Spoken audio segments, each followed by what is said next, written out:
और लखीमपुर खीरी केस के मुख्य आरोपी और केंद्रीय गृह राज्य मंत्री अजय मिश्रा टेनी के बेटे आशीष मिश्रा को भले ही हाईकोर्ट से जमानत मिल गई हो, लेकिन आज जेल से रिहाई शायद ना हो पाए, क्योंकि बेल ऑर्डर में अभी भी कुछ सुधार होना है। उसके बाद ही जमानत की प्रक्रिया शुरू होगी। तो आपको हम बता दें कि लखीमपुर खीरी हिंसा मामले में कल ही आशीष मिश्रा को जमानत मिल गई थी, लेकिन उसके बावजूद अभी वो जेल में है और बताया ये जा रहा है कि शायद आज भी रिहाई नहीं हो पाएगी, क्योंकि अभी बेल ऑर्डर्स में कुछ बदलाव होने हैं। जारी बेल ऑर्डर में 302, 120B इस तरह की कुछ धाराएं हैं।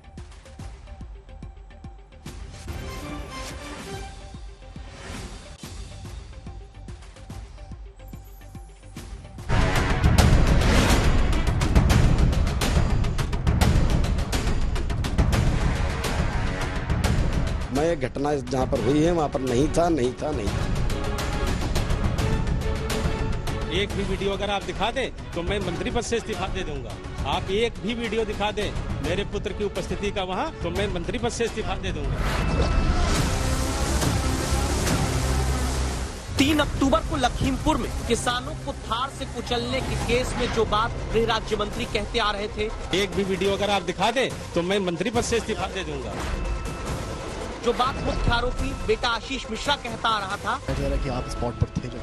नहीं, बिल्कुल नहीं, मैं स्पॉट पर नहीं था। क्या उन्हीं दलीलों के आधार पर किसानों को कुचलने की घटना के 4 महीने में जेल से बाहर आने की जमानत मंत्री पुत्र को मिल गई? आज उस लड़के को जमानत मिली है, थोड़े ही दिनों में खुल के घूमेगा फिर से, जिसने आपको कुचल डाला। पूरे देश और दुनिया ने देखा कि किस तरीके से जीप से किसान कुचल दिए गए। ये कहावत है, सैया भय अब तो कोतवाल तो अब डरता है। किसानों को कुचलने के 3 महीने बाद बक्सा भर के 5000 पन्नों की चार्जशीट अदालत में सरकार की बनाई एसआईटी ने पेश की थी। एसआईटी ने लखीमपुर केस में विवेचना और सबूत इकट्ठा करके जहां अभियुक्त नंबर 1 पर केंद्र के गृह राज्य मंत्री के बेटे का नाम लिखकर चार्जशीट जमा की, क्या स्टील के इसी बक्से में भरकर जमा हुई चार्जशीट जिसमें कहा गया किसानों को कुचलते वक्त आशीष मिश्रा मोनू घटना स्थल पर मौजूद था। जिस चार्जशीट में एसआईटी ने लिखा था कि आशीष मिश्रा की रिवॉल्वर और राइफल से फायरिंग हुई, जिस चार्जशीट में लिखा था कि जान से मारने की नीयत से ही घटना को अंजाम दिया गया, आखिर सरकारी जांच टीम की वही चार्जशीट कैसे अदालत में कमजोर पड़ गई? जो उत्तर प्रदेश चुनाव के पहले चरण के मतदान के दिन खबर आई कि जेल के फाटक खुलेंगे, लखीमपुर के मोनू भैया जमानत पर छूटेंगे। इस बात को समझने के लिए आज तक संवाददाता संतोष कुमार हाईकोर्ट में आरोपी आशीष मिश्रा के वकील सलिल श्रीवास्तव के पास पहुंचते हैं। वकील सलिल श्रीवास्तव की बात आप सुनिएगा। 192 इंडिपेंडेंट पर्सन्स जो कि दंगल में मौजूद थे, उन लोगों ने इस बात का एफिडेविट दिया कि at that point of time कि from morning to evening he was present in dangal ceremony and at the place of occurrence he was not present। 2000 पन्ने की चार्जशीट दाखिल की। हम ये कह रहे हैं कि गन्ने के खेत थे, तो जो नक्शा नजरी एसआईटी ने या पुलिस ने फाइल किया, इन्वेस्टिगेटिंग एजेंसी ने फाइल किया, उसमें वहां पे गन्ना खेत है ही नहीं। एफआईआर में उन्होंने ये कहा कि आशीष मिश्रा ने फायर आर्म वेपन यूज किया।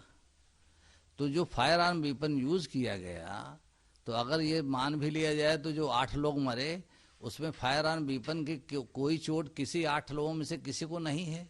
हरिओम मिश्रा ड्राइवर था, वो गाड़ी चला रहा था, तो ये भी पॉसिबिलिटी हो सकती है कि उसके हेड इंजरी इन लोगों ने काज की, किसानों ने, जिसके परसुएंस में मतलब वो मेंटली डिस्टर्ब हो गया हो या मेंटल इक्विलिब्रियम उसका खो गया हो या उसने अपनी जान बचाने के लिए भागा हो, तो ये एक्सीडेंट हो गया, लोग मर गए। तो ये पॉसिबिलिटी हो सकती है। उसको किसानों ने मिलके ऑन स्पॉट मार डाला, तो क्राइम का तो पूरा वही खत्म हो गया, जेनेसिस ही खत्म हो गई। ड्रेस कोड वाला विवाद यूपी की राजनीतिक जमात के लिए सोने पे सुहागा जैसा साबित हुआ है। तमाम सियासी दलों ने इस विवाद पर अपनी अपनी पसंद की तान छेड़ दी है। अब सवाल यह है कि क्या विवाद यूपी के चुनाव में कोई गुल खिलाएगा?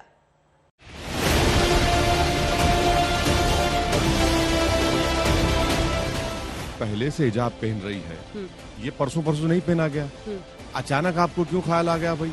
और आप ये नोटिफिकेशन क्यों जारी करते?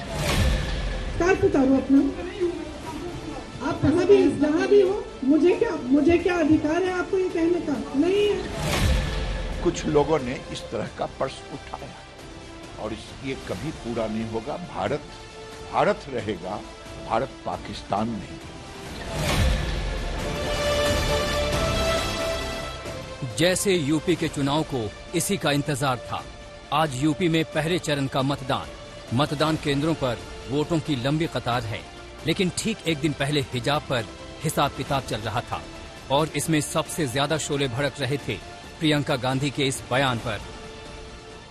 देखिए, एक महिला का अधिकार है, वो बिकिनी पहनना चाहे, वो हिजाब पहनना चाहे, वो घूंघट लगाना चाहे, वह साड़ी पहनना चाहे, वह जीन्स पहनना चाहे। इसमें कोई राजनीति की बात नहीं है, ना होनी चाहिए।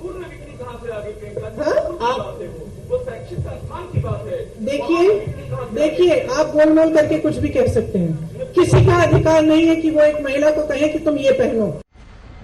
प्रियंका गांधी की लड़की हूँ, लड़ सकती हूँ वाला नारा पहनावे वाले विवाद में फिट बैठ गया तो इस विवाद को ओवैसी ने भी अपना हथियार बना लिया। अगर तुम आज छुप जाओगे तो हमेशा के लिए छुप जाओगे, याद रखो मेरी बात को।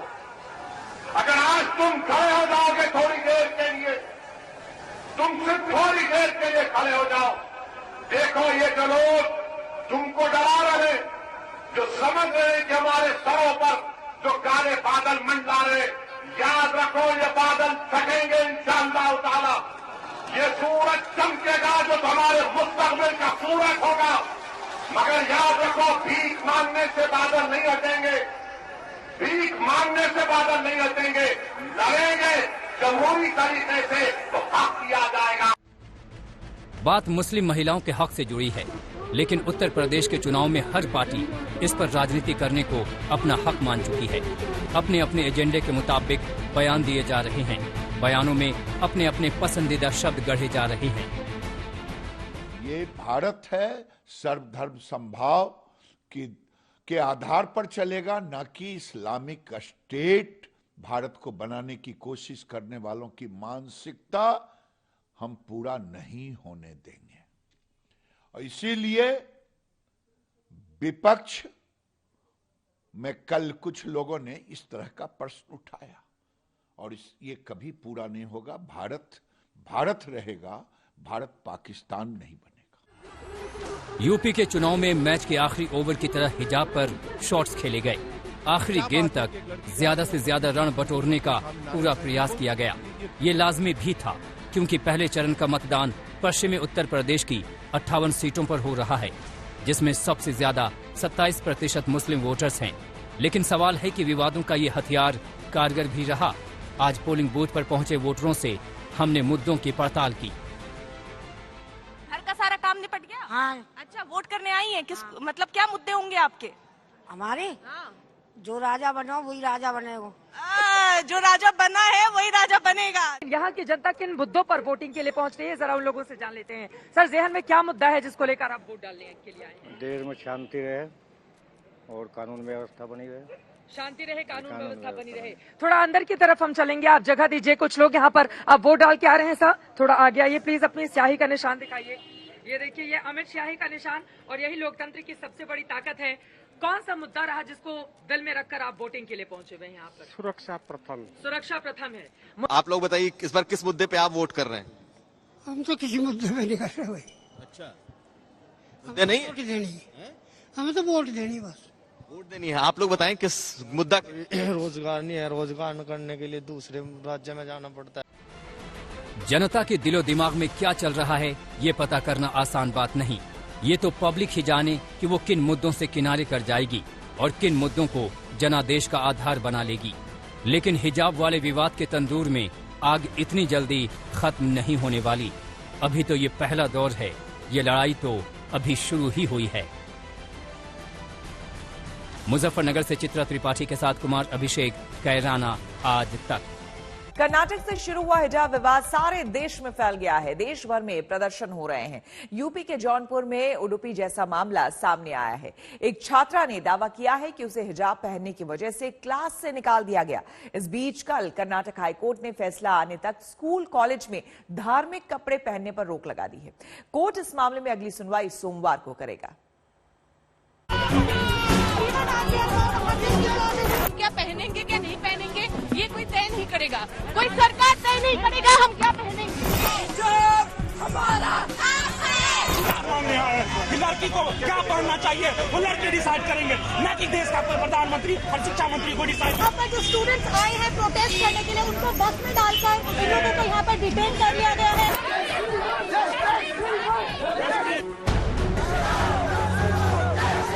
कर्नाटक से शुरू हुआ हिजाब का विवाद अब देशव्यापी हो गया है।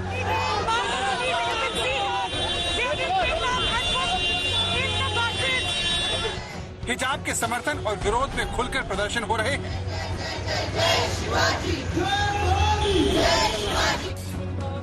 सबसे ज्यादा माहौल हैदराबाद का गर्म, जहां महिलाओं ने बुर्का पहनकर सड़क पर हिजाब का समर्थन किया।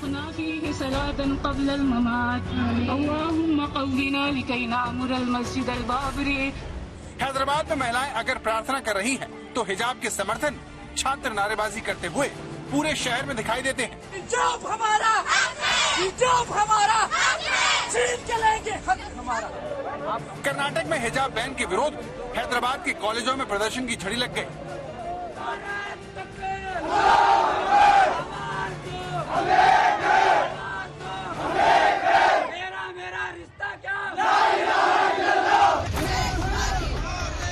हिजाब के समर्थन में होते प्रदर्शनों को देखकर हिंदू संगठन भी सक्रिय हो गए हैं।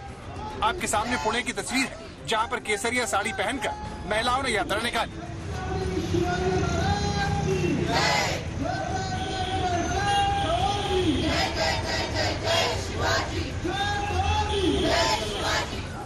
इस तरह कर्नाटक के स्कूल से शुरू हुए इस विवाद की गिरफ्त सारा देश आ चुका है, जिसे लेकर कर्नाटक हाईकोर्ट में लगातार तीसरे दिन की सुनवाई हिजाब समर्थकों को झटका लगा।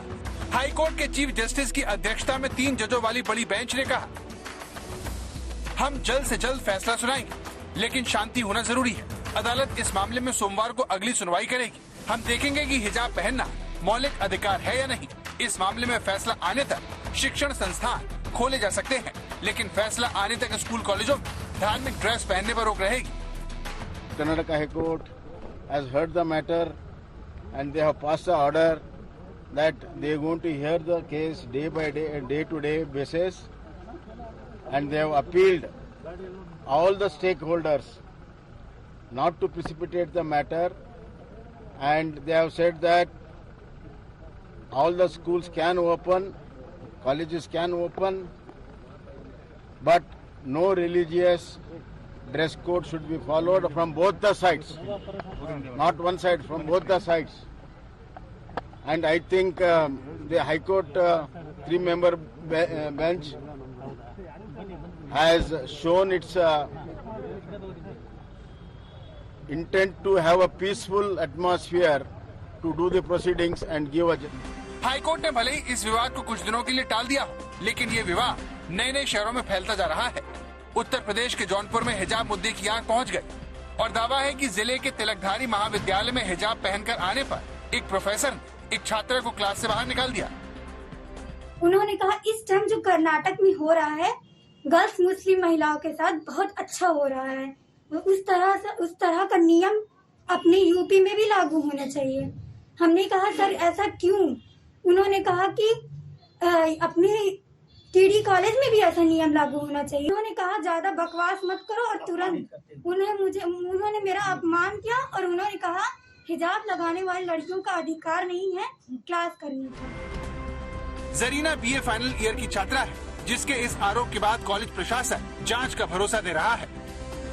मीडिया के माध्यम से संज्ञान में आया है तो मैं इसकी जांच करवाता हूँ और मैंने छात्रा को और छात्रा के पिता को और संबंधित व्यक्ति को बुलवाया है और देखता हूँ पूरे प्रकरण की जांच करता हूँ फिर आगे जो उचित होगा कार्रवाई की जाएगी। कर्नाटक के हिजाब विवाद की गूंज बिहार के मुस्लिम बहुल आबादी वाले किशनगंज में भी सुनाई पड़ी।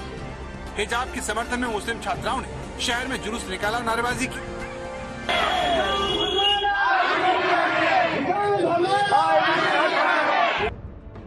हिजाब पर बढ़ते इस विवाद ने सुप्रीम कोर्ट में भी दस्तक दी है। सुप्रीम कोर्ट में भी इस विवाद को लेकर सुनवाई की याचिका दायर की गई। कपिल सिब्बल ने इस मामले को मुख्य न्यायाधीश एम.वी. रमन्ना के सामने उठाया। कपिल सिब्बल ने दलील दी, स्कूल कॉलेजों को बंद करना पड़ा है, लड़कियों पर पत्थरबाजी हुई है, इम्तिहानों में सिर्फ 2 महीने रह गए हैं। इस पर मुख्य न्यायाधीश का कहना था कि इस मामले पर कर्नाटक हाईकोर्ट में सुनवाई हो रही है, अभी सुनवाई करना जल्दबाजी होगा।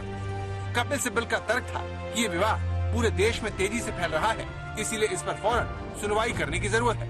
लेकिन मुख्य न्यायाधीश ने सुनवाई की अर्जी नहीं मानी।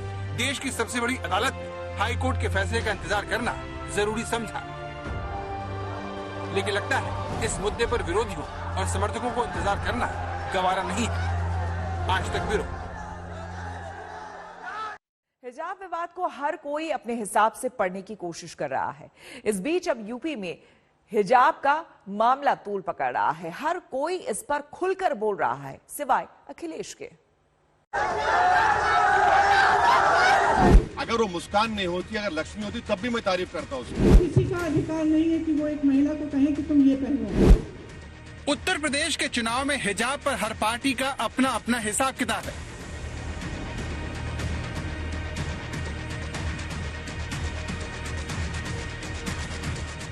मामला मुसलमानों के वोट का है, इसलिए अखिलेश खामोश हैं, तो ओवैसी आक्रामक। अभी हमारे सामने एक बहन मीडिया की आई थी, उन्होंने आकर पूछा कि भाई ये क्यों बुर्का निकाब आप लोग पूछते। बोला मैडम मैं आपसे क्या कह रहा हूँ, आप नहीं पहने तब भी मैं आपसे बात कर रहा हूँ ना। मैंने तो ये नहीं कहा कि तुम बुखार हिजाब पहनकर मेरा इंटरव्यू लो। आप भाई आप नहीं पहनना है मत पहनिए, मगर जो पहन रहे आपको पेट में क्यों दर्द हो रहा है? आपके पेट में क्यों दर्द हो रहा है? देश ये बीजेपी के पेट में क्यों दर्द हो रहा है? आप दर्द हो रहा है आपको। ओवैसी खुलकर हिजाब विरोधियों को ललकार रहे हैं, तो इस विवाद में अखिलेश के मुंह पर ताला डाल दिया है।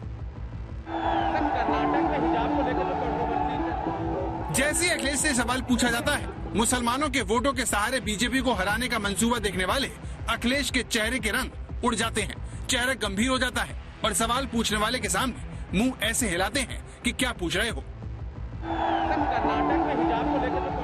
लेकिन सवाल दोबारा पूछा जाता है तो अखिलेश कहते हैं कि आवाज नहीं आ रही, आवाज नहीं आ रही। लेकिन ये बात जिस अंदाज में कही जाती है उससे हिजाब विवाद को लेकर अखिलेश की मुश्किल जाहिर हो जाती है। आवाज नहीं आ रही। दरअसल हिजाब अखिलेश के उस वोट बैंक से जुड़ा है जो समाजवादी पार्टी की रीढ़ है। अखिलेश की मुश्किल यह है कि ये विवाद उनके लिए एक तरफ कुआं तो दूसरी तरफ खाई की तरह है। वो अगर हिजाब का समर्थन करते हैं तो हिंदू नाराज हो सकते हैं, और अगर हिजाब का विरोध करते हैं तो मुस्लिम वोट बैंक खोना पड़ सकता है। इसीलिए हिजाब पर अखिलेश के बयान से पहले वीडियो में एक बड़ा सा कट आता है और फिर अखिलेश बहुत सही बात में हिजाब पर बोलते हैं। उसमें नहीं, अभी केवल हम उत्तर प्रदेश को देख रहे हैं। उत्तर प्रदेश का चुनाव महत्वपूर्ण है। ये चुनाव भाईचारा बनाम भारतीय जनता पार्टी है। अखिलेश की इसी मुश्किल का फायदा ओवैसी उठाने की कोशिश कर रहे हैं, जो खुलकर हिजाब के बहाने पीएम को घेरकर यूपी के मुसलमानों को खुश करने में लगे हैं। प्रधानमंत्री एक जुमला बोल देते आप उस कर्नाटका की बच्चियों के बारे में कि बच्चियों पढ़ो, चाहे निकाब पहनो या मत पहनो, मगर पढ़ो, देश को आगे बढ़ाओ, देश को ताकतवर बनाओ। मगर प्रधानमंत्री खामोश बैठे हैं और प्रधानमंत्री के चेले और उनके तंजीम के लोग अचानक शाल पहन के आ जाते हैं। प्यारे ये शाल की फैक्ट्री तुम्हारे पास अचानक कहां से खुल गई थी? मगर अगर तुम शाल पहन के आ रहे, एक बात समझ लीजिए आप, भारत के संविधान के तहत हर किसी को इजाजत है कि वो कुछ भी कपड़ा पहने और कुछ भी खा सकता है। सरकार नहीं बोल सकती मैं क्या खाऊंगा क्या पहनूंगा। ओवैसी अपनी हर रैली में जिस तरह से हिजाब का मामला उठाते हैं, उससे इस विवाद की टाइमिंग पर भी सवाल उठते हैं, जिसमें पाकिस्तान का तड़का लगाकर ओवैसी अपनी रैलियों में जोश भर रहे हैं।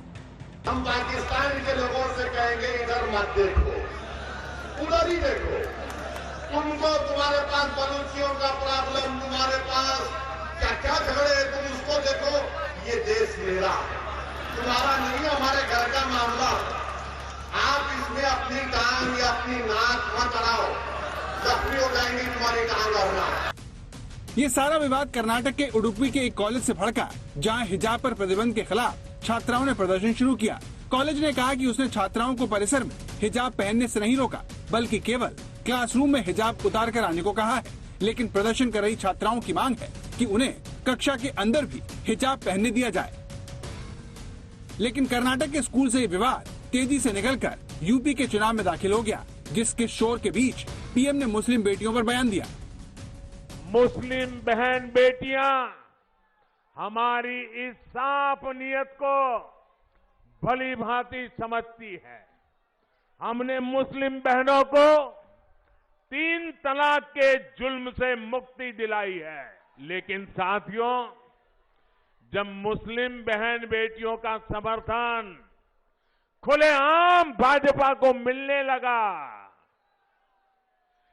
जब मुस्लिम बेटियां 1-1, 2 मिनट के अपने वीडियो डालने लगी, भाजपा की सरकार की तारीफ करने लगी, सदियों के बाद इतना बड़ा सम्मान मिला, इसके लिए गौरव गान करने लगी, तो जो कुछ वोटों के ठेकेदार होते हैं उनकी नींद हराम हो गई।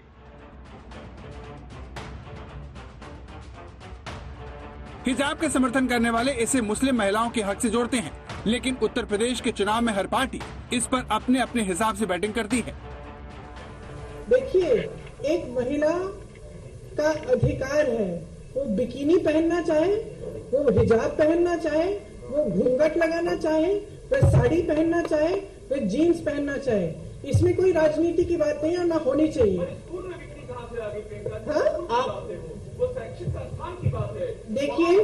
देखिए, आप गोल मोल करके कुछ भी कह सकते हैं। किसी का अधिकार नहीं है कि वो एक महिला को कहे कि तुम ये पहनो। आपको मैं कह रही हूँ, वो स्कार्फ उतारो, स्कार्फ उतारो अपना। आप कहीं भी, जहाँ भी हो, मुझे क्या अधिकार है आपको ये कहने का? नहीं है, सिंपल। प्रियंका के जवाब से यूपी में हिजाब पर सियासत के शोले पहले से कहीं ज्यादा भड़क गए। बीजेपी पूछने लगी कि स्कूल में कुछ भी पहनकर कोई कैसे जा सकता है। कुछ लोग चुनावों के समय अलग अलग प्रयोग करते हैं, वातावरण खराब करने का काम करते हैं, जो मुद्दे नहीं होते उनको मुद्दे बनाने का काम करते हैं। आखिरकार देश भर के स्कूलों में, कॉलेजेस में यूनिफॉर्म होती है, तो जहां पर जो रूल है वो रहना चाहिए। हर बार चुनाव से पहले वो कोई ना कोई नया एजेंडा लेकर आते हैं और चुनाव के बाद टाई फिस हो जाता है। ये मतलब ना तो जीन्स पहनने देना चाहते हैं, ना हिजाब सर देना चाहते क्या है? ये सिर्फ लोगों को बांटने की राजनीति कर रहे हैं। इनका मकसद ये है कि नौजवान जो है कोई स्कूल ना जाए, वो पढ़े लिखे ना। यूपी के चुनाव में हिजाब विवाद को फुल टॉस बनाकर हर कोई अपने अपने हिसाब से शॉट्स खेल रहा है। इसकी सबसे बड़ी वजह पहले चरण के 58 सीटों पर 27% मुस्लिम वोट है, जिन्हें प्रभावित करने के लिए हिजाब को हथियार बनाया जा रहा है। मुजफ्फरनगर से चित्रा त्रिपाठी के साथ कुमार अभिषेक, कैराना, आज तक।